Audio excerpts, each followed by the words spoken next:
গায়ের চামড়া ছিড়িয়া, গায়ের চামড়া ছিড়িয়া পায়ের জুতা বানায়া, মায়ের পায়ে দিলে ঋণের শোধ হবে না।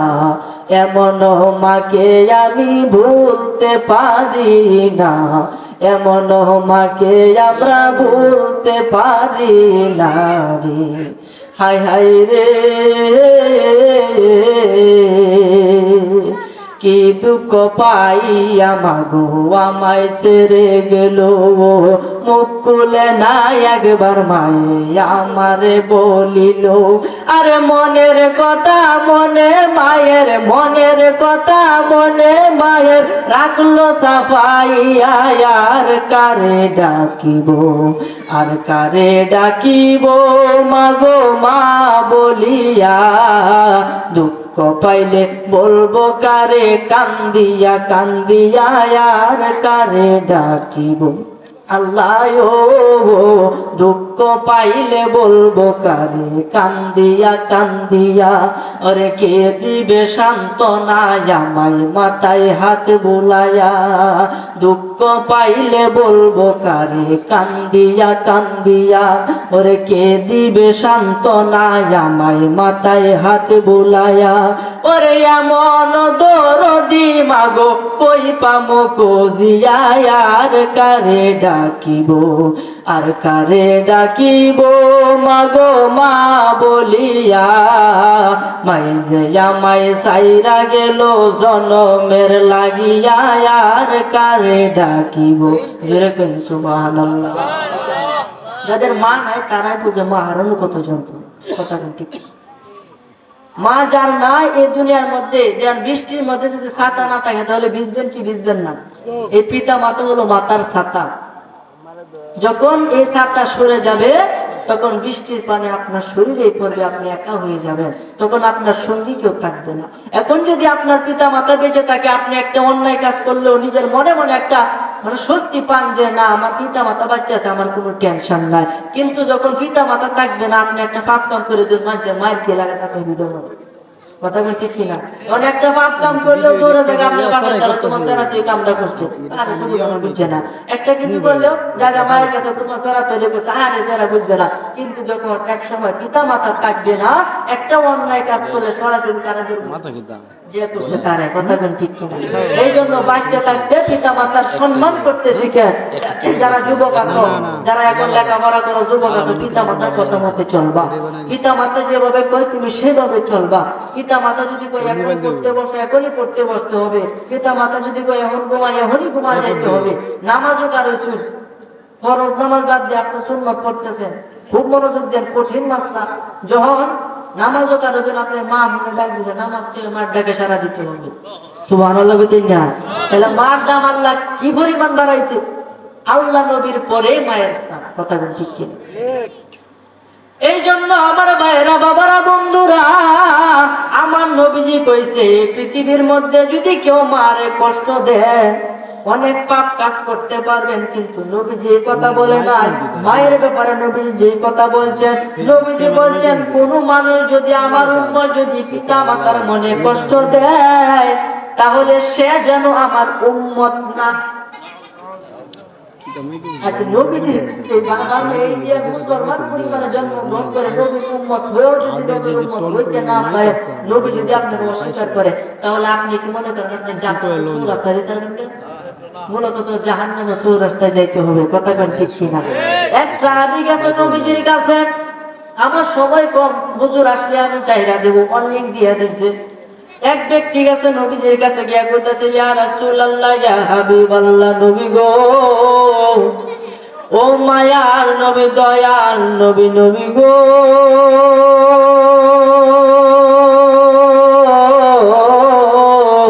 ইয়া রাসূলুল্লাহ, ইয়া হাবিবাল্লাহ, এই দুনিয়ার মধ্যে আমার সবচেয়ে বেশি সম্মান কাকে করা উচিত, কাকে আমি সবচেয়ে বেশি ভালোবাসবো, কাকে আমি সবচেয়ে বেশি সম্মান করব? আমার নবীজি বলছেন, ওয়ালা উম্মুকা, তোমার মাকে। জোরে কোন সুবহানাল্লাহ। কারে? সুম্মা অতঃপর কে? সুম্মা মানে অতঃপর কে? তো নবীজি কইছেন কলা উম্মুকা তোমার মা। তো আবার জিজ্ঞেস হুজুর এরপরে কেলা? কলা উম্মুকা তোমার মা। জোরে করে সুবহানাল্লাহ। কয়বার কইছে? তিনবার। এরপরে কইছে এরপরে কেলা? তো তোমার বাবা। তার মায়ের স্থান কত কেন চাইছে? 3 গুণ চাইছে। কয় গুণ? 3 গুণ চাইছে। এই জন্য বাবার সম্মান কম নাই দেখতেছি না। পিতা মাতার সম্মানে, পিতার সম্মান, মাতার সম্মানের সাথে সাথে পিতাকে সম্মান করতে হবে। কারণ পিতা না থাকলে তো আপনি দুনিয়াতে আসতেন না। কথা বলেন ঠিক কিনা? এই জন্য পিতার দামও কম না। যারা যুবক আছো, যাদের পিতা মাতা এখনো বেঁচে আছে, তোমরা হয়তো বুঝতেছো না, কিন্তু একদিন যেদিন তোমার পিতা মাতা তোমাকে ছাড়িয়ে আল্লাহর ডাকে সাড়া দিবে, ওই দিন বুঝবে মা হারানোর বাবা হারানোর কত যন্ত্র। কথা বলেন ঠিক কিনা? যাদের মা নাই তারা মনে মনে কয় মা বিনে বান্ধব নাই রে, মা বিনে বান্ধব নাই রে, এই সংসার জুড়িয়া। ভেবে দেখো কি করছো এই মায়ের লাগিয়া, ভেবে দেখো কি করছো এই মায়ের লাগিয়া। ওরে সন্তানের লাগিয়া মায়ে মাতার গাম ফেলিয়া পায়ে, ওরে দুঃখ কষ্ট সইয়া তোমায় বাঁচলো তোমায় বাঁচায়া। ভেবে দেখো কি করছো এই মায়ের লাগিয়া, ভেবে দেখো কি করছো এই মায়ের লাগিয়া। বাজান রে, মায়ের মনে কষ্ট দিলে কবরে শান্তি পাওয়া যায় না, মায়ের মনে কষ্ট দিলে হাসরে শান্তি পাওয়া যাবে না, মায়ের মনে কষ্ট দিলে ফুলসেরাতের ফুল পার হওয়া যাবে না, মায়ের মনে কষ্ট দিলে জান্নাত তো দূরের কথা জাহান্নামের ভিতরে আপনাকে প্রবেশ করতে হবে। যে জাহান্নামের আগুন এই দুনিয়া থেকে 70 গুণ পাওয়ার খুব বেশি। কয় গুণ? 1 গুণ পাওয়ার বেশি হইলে আচ্ছা এই দুনিয়ার আগুনের মধ্যে কেউ দুঃখ হরাইতে বাচ্চা ভরে মনে হয় না, ফুইরা করে ঠেঙ্গ হয়ে বেরোয়। আর এটা 70 গুণ বেশি তো তাই, তাহলে এই তাপটা কত কেন বেশি? এই জাহান্নামে 3 বার জাল দিছে আল্লাহ। প্রথমবার জাল দেওয়ার পরে একটা কালার দিয়েছে, দ্বিতীয়বার জাল দেওয়ার পরে একটা কালার, তৃতীয়বার জাল দেওয়ার পরে অনেকটা কালার হচ্ছে। বর্তমান জাহান্নামের আগুনের কালার হলো কালো। যেমন আগে কি কালো কি রং? কালো রং। বর্তমানে কালো রং। যখন আপনি ফুলসেরাতের ফুলের উপরে যাইবেন, ফুলসেরাতের রাস্তা অত্যন্ত অন্ধকার। এরপরে থাকবো জাহান্নামের আগুন। বলতে পারবো হুজুর জাহান্নাম তো আগুন দিয়ে বছর থাকবো, আমি ফুলসেরাতের দিকে দিকে যাই আমরা। নো নো নো, তলে থাকবো কালো আগুন, অর্থাৎ রাতের মতো। রাতে যদি কালো আগুন জ্বালাই দেন তাহলে কিছু বাঁচবো যে ফুলের মূল। কথা বল ঠিক কিনা? ফুলসেরাতের ফুলের রাস্তা অতি অন্ধকার, 30,000 মাইল লম্বা হবে শুনো সমাচার। চুলের মতো চিকন হবে হীরার মতো ধার, পাপিগণ কাটিয়া পড়বে দুজকের মাঝার।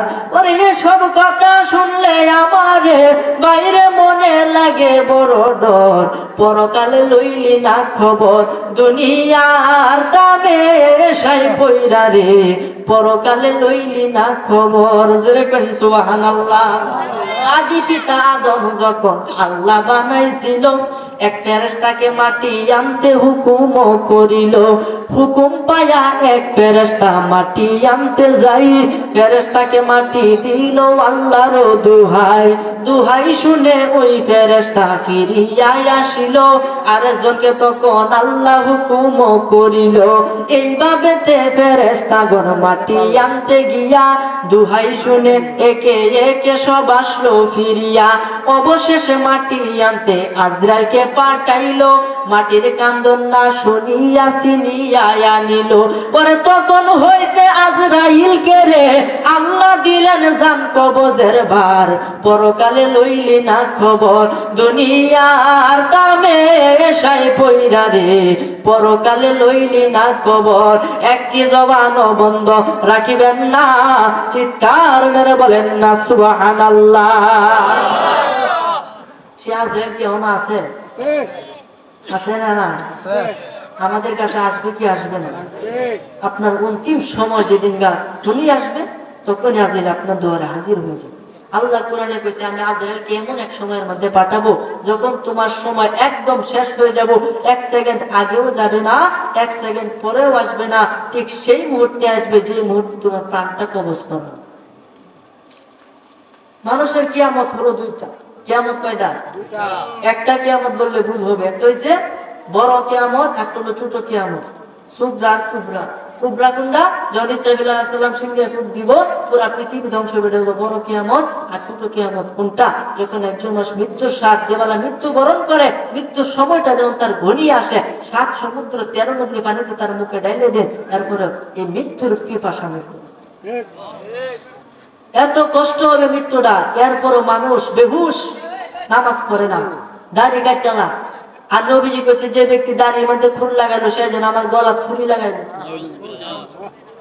নবীজির গলা ছুরি লাগায় মনে হচ্ছে বেহেশতে যাবেন না, নাকি তা কথার একটু করা হইতেছে, বললে কি হইব? আমার বলতেই হবে সত্য কথা, যতদিন বেঁচে থাকবো আল্লাহ যেন বলার তৌফিক দান করে উচ্চ আওয়াজে বলে আমার ভাইরা, বাবারা, বন্ধুরা, যে ব্যক্তি দাড়ি রাখলো, ছোট থেকে একবারও দাড়ি কাটলো না, তার জন্য কি পুরস্কার? সে জান্নাতে তো যাবে, জান্নাতের মধ্যে লাইলুল মজদুর বিয়া খাইবো, জোরে বলেন সুবহানাল্লাহ। বিয়া খাইবো, বিয়া দিব আল্লাহ তাআলা দুইজনকে জান্নাতের ভিতরে। তো আমি যারা দাঁড়িয়ে জন্য কাটছে না, একবারও ফুল লাগাইছে না, যে লাগাইছে একবারে কিন্তু সে, যে লাগাইছে না চুলটা কি হয়েছে সে বিয়া খাইতে পারবে। সুবহানাল্লাহ বলেন না? আল্লাহর খাওয়ান কি অনুরূপ। এই মাসে টেবিলে আসলে বিয়ার শাদীর মধ্যে গেলে খাওয়ান বলছে খাওয়ান, আল্লাহর খাওয়ানটা কত খেলে হিসাব করছো? সভ্য না। আল্লাহ কি সসীম না অসীম? আল্লাহ অসীম। আল্লাহ খাওয়ানটা কি সসীম না অসীম হইব? আল্লাহ কোরআনে বলেছে ওয়া রাফা'না লাকা যিকরাক। এটা তাফসীরে আসছে যে নবীজির সম্মান আল্লাহ এই দুনিয়াতে বাড়াইছে, পরকালেও বাড়াইছে। এখন আল্লাহ কি সসীম না অসীম? অসীম। তাহলে আল্লাহ বসে নবীজির সম্মান বাড়াইছে, কতটুকু বাড়াইছে এটা আল্লাহই ভালো জানে। কথা কোন ঠিক কিনা? এই জন্য আল্লাহর কোনো সীমানা নাই। আল্লাহ তো আল্লাহ, আল্লাহ মহান, বিশাল। সে আল্লাহ রহমত বিশাল, রাগও কিন্তু বিশাল। যেদিন রাগ উঠতে পারবো আল্লাহর বিচার কাজের মধ্যে বহাইতে তো কষ্ট হবে। কথা কোন ঠিক কিনা? যেদিন আপনার মাথার আঘাত উপরে সূর্য থাকবে, মাটি তামার মতো গরম হয়ে যাবে, 12টা মুখ একসাথে আল্লাহ ঘুরাই দিবে, বেঈমান ব্যক্তির মাথার মগজ গুলিয়া গুলিয়া পড়িয়া যাবে। ওই সময় মানুষ ইয়া নাফসি পেয়ে বাবা আদমের কাছে যায়, গিয়া গো বাবা আদম, ও আমাদের আদি পিতা আদম, বাজার শাফায়াত হলো 7 প্রকার। এটা ফায়দা কইলা, শাফায়াত হলো 7 প্রকার। এই প্রথম প্রকারের শাফায়াত কইতে 1-2 ঘন্টার প্রয়োজন। আমি খুব সংক্ষেপে বলতেছি। কিতাবের নাম হলো ইসবাতুস শাফাআত। এই কিতাবের প্রথমে আছে একটা হাদিস, হযরত আবু হুরায়রা রাদিয়াল্লাহু তাআলা আনহু হইতে বর্ণনা করেন, নবীজি বলছেন শাফায়াত হলো 7 প্রকার।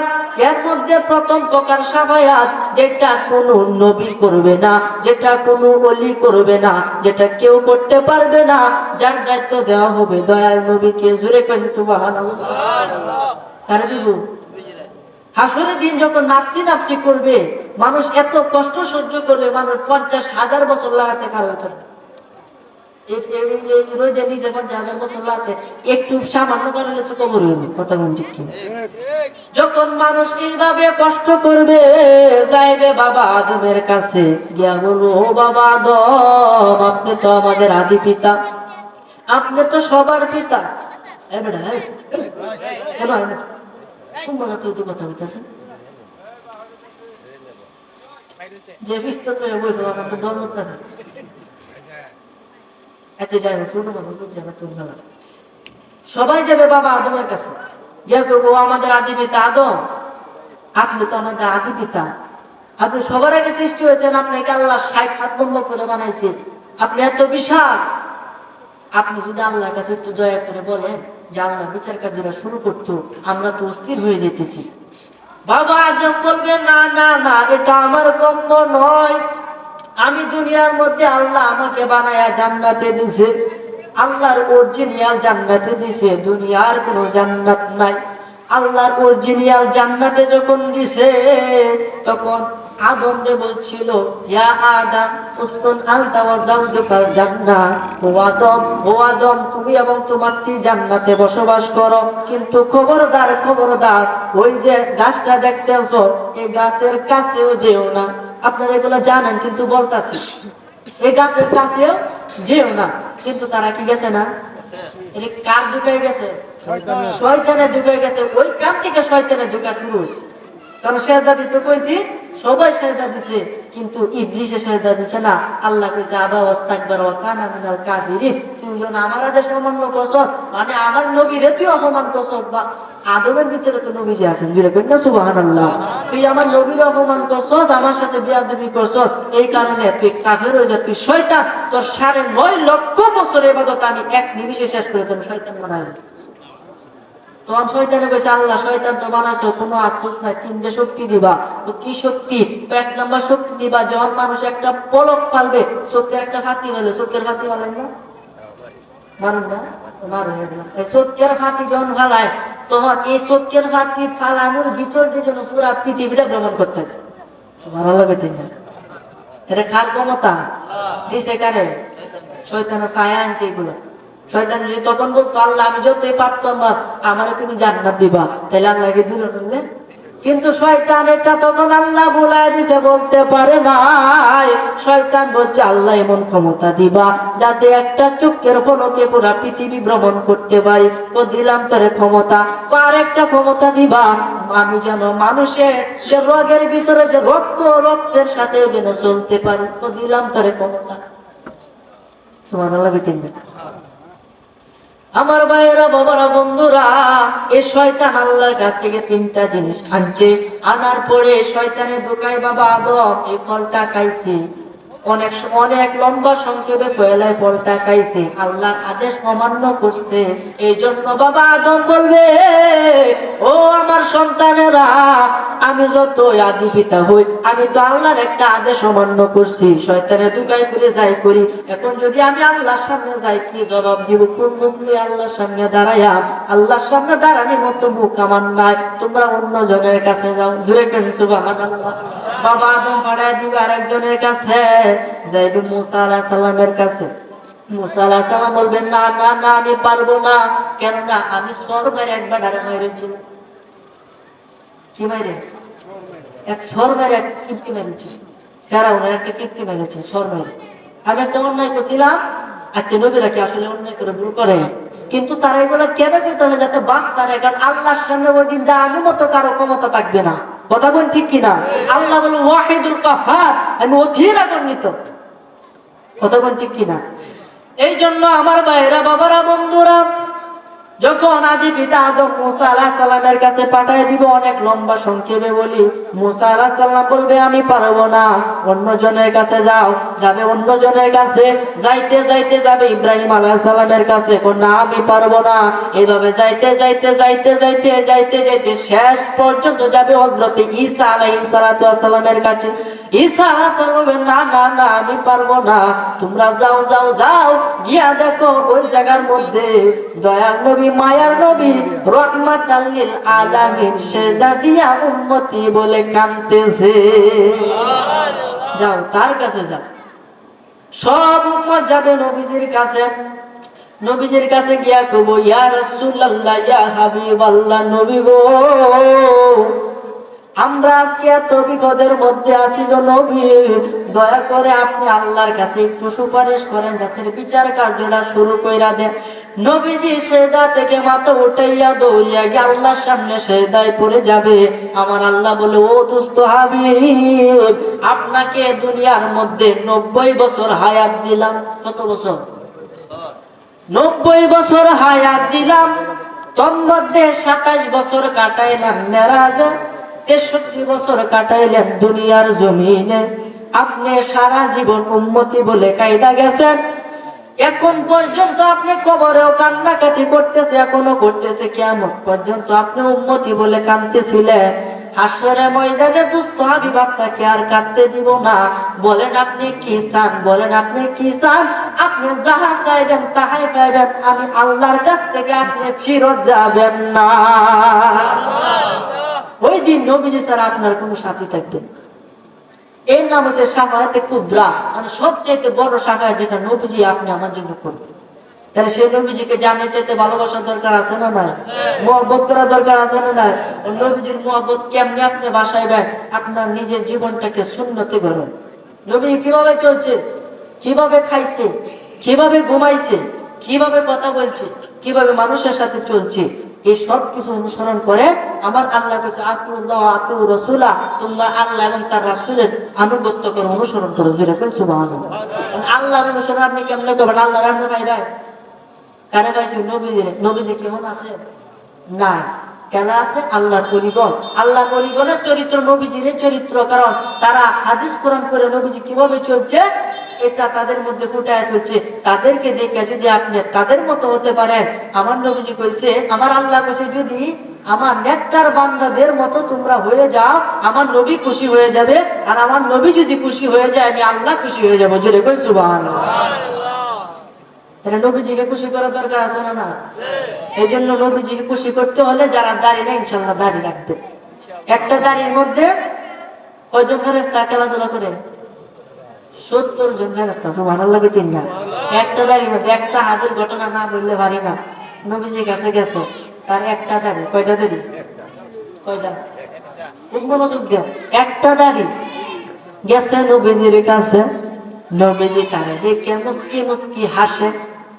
এবার মনে করছে, দেখো কারো একটা আমাদের একটা দাঁড়ি দেখে নবীজি আসলো না, এই দাঁড়িয়ে আর একটা গেছে দৌড়ে ভাই গিয়া দাড়ি কেটে দাড়ি কাটতে আছে নবীজি। নবী তার দেখে চেহারাটা এত মলিন করছে, তার দিকে তাকায়ও না, অন্য দিকে চাইছে। হ্যাঁ, সামনে দিয়ে নবীজি পিছিয়ে চাইছে, পিছন দিয়ে যা নবীজি সামনে দিয়েছে, হিমনাতে যা নবীজি হিমনেছা, হিমনাতে যা নবীজি হিমনেছে। তার দিকে তাকাইতেছে না। শেষ পর্যন্ত সে কথাও বলতেছে না নবীজি।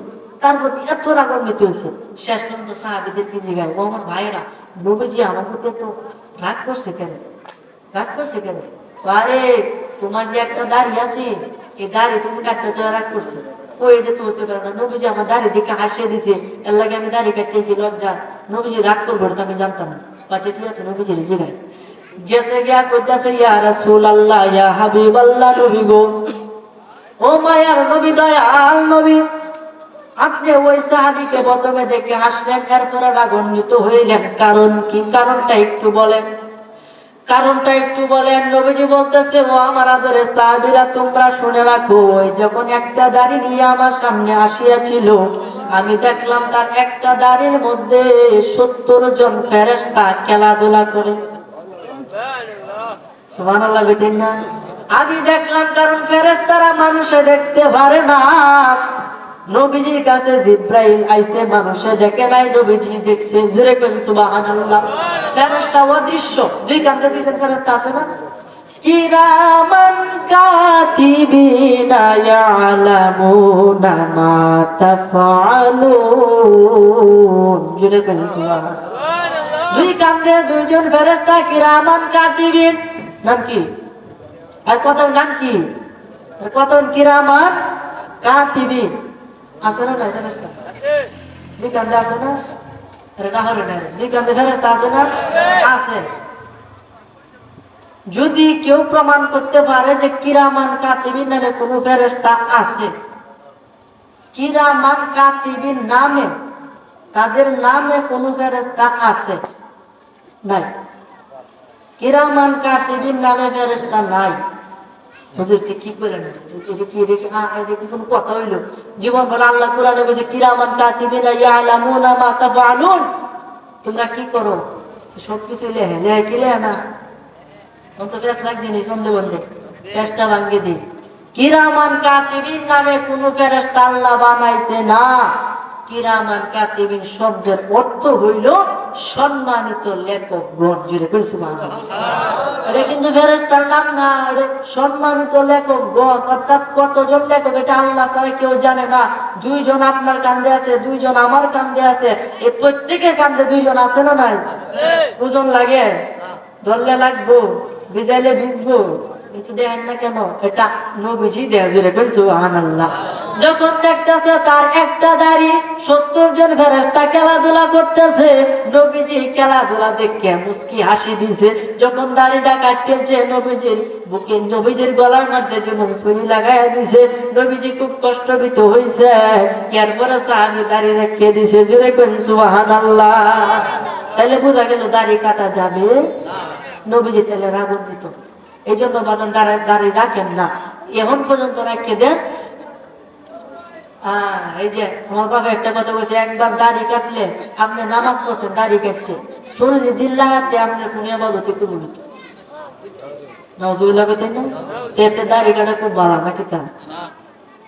আমার নবীজি কইছে, যে ব্যক্তি আমার একটা সুন্নতে দুনিয়ার মধ্যে আঁকড়ে ধরলো, হাসরের মধ্যে না তারা সুপারিশ করে জান্নাতে নেওয়া আমি নবীর লেগে ওয়াজিব জোরে কই সুবহানাল্লাহ। সুন্নত কি? নবীজি দাড়ি রাখছে না? নবীজি দাড়ি রাখেন, বুক ভরা দাড়ি। নবীজি কইছে এক মুষ্টি রাখতার বা এক মুষ্টি সর্বনিম্ন, আর বড় যতই করতার জোরে কই সুবহানাল্লাহ। অনান্য দাড়ি রাখি না, কাটলে ফ্যাশন একটু সিন রাখি আছে না? না কইলে তো এদিকা হাসির কথা। হ্যাঁ আচ্ছা, অনেকদিন চেয়ারম্যান বলে কিন্তু বুঝছেননি, চেয়ারম্যান কিন্তু আসলে তাই না, কথা কোন ঠিক কিনা? যখন তাই না তোমার লোকটা বলবে চেয়ারম্যান দেখছি না, আর যে ওয়াজ করা রয়েছে হঠাৎ করে দাঁড়িয়ে ওয়াজ আছে মনে দেয় ওয়াজ করতেছি বেড়া দিই মাথাকে নিচে দিচ্ছে আর কথা কোন ঠিক কিনা? কথা চিন্তা লাগবো, এর পরের বছর আমার এখন একদম যেত না, কথা খুব হয় না। বাজার দাঁড়িয়ে রেখে দেন, ইনশাল্লাহ একটা সুন্নত রাখেন, আস্তে আস্তে একটু পরিবর্তন হলো। এই যে মদ তো আগে হালাল আছে, পর্যায়ক্রমে হারাম হয়ে গেছে। আগে মানুষের মদ, যে আমরা স্পিড খাই না, ঠান্ডা খাই, যে মদ আমাদের কাছে রাখবে, তারা মদ খাইতে হবে। মদ যখন একটু হারাম হয়েছে, তখন না হলে মদ হন তো হারাম হয়েছে না, খাওয়া শুরু হলো। যখন টোটাল ভাবে মদ হারাম হয়ে গেছে, তখন তারা এই মদের মটকা আছে জনের গরম এমন বাড়ি দিয়েছে, সব মটকা ভাঙে মদ গড়ায় গেছে। বৃষ্টির পানি যেমন এভাবে কান দিয়ে ডেন দিয়ে গড়ায় যা, পুরা আরব শহর, পুরা আরব দেশ এভাবে মদে গড়ায় গেছে, সব ভাঙিয়ে বেলায় দিছে। তারা কেমন ভাবে জেরা মানতো, কেমন মানতো? গোড়া খাওয়া আগে হালাল আছে, গোড়া খাওয়া কি হালাল আছে। একদিন যখন যুদ্ধ শেষ করলো, একটা যুদ্ধ শেষ করার পরে সবাই খিদা, অনেক কষ্ট করে যুদ্ধ যখন বিজয় অর্জন করলো মুসলমানরা, তখন মুসলমানদের খাওয়ানোর জন্য ঘোড়ার গোশত পাকাইতেছে। কেন গোশত? ঘোড়ার গোশত পাকাইতেছে। ঘোড়ার গোশত পাকানোর পরে তেল দিছে, সব কিছু দিছে, ঘোড়ার গোশত হয়ে গেছে, টকবক করতেছে। এখন একটা কথা, একটা প্রশ্ন আপনাদের কাছে, আপনার যদি পেটে খিদা দেয়, সামনে যদি খাওয়ার দেয়, খিদা কি বাড়ে না কম?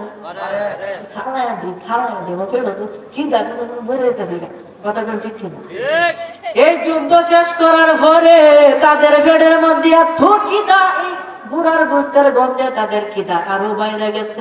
এখন খালি খাওয়ার চিন্তা হচ্ছে। এমন সময় জিব্রাইলের মাধ্যমে ওহী নাযিল হইল, বুড়ার গোস্ত খাওয়া হারাম। বুড়ার গোস্ত খাওয়া কি হারাম?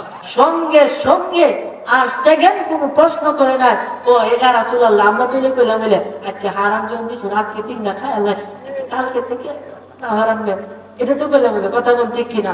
কিন্তু না সাহাবীরা দেখেন আল্লাহর আইন কেমন মানতো, নবীজিকে কেমন মানতো। যখনই এই ঘোড়ার গোশত খাওয়া হারাম এই কথাটা নাযিল হইল, সঙ্গে সঙ্গে এই ঘোড়ার গোশত একবারে ডেস্কে উল্টে ফেলায় দিছে। সুবহানাল্লাহ, ঠিক না? আমরা কি সেরকম হতে পারবো? তারা নবীদের কেমন মানতো আর আমরা কেমন মানবো? বাজার মরতে হবে, একদিন কবরে যেতেই হবে। এই জন্য আসুন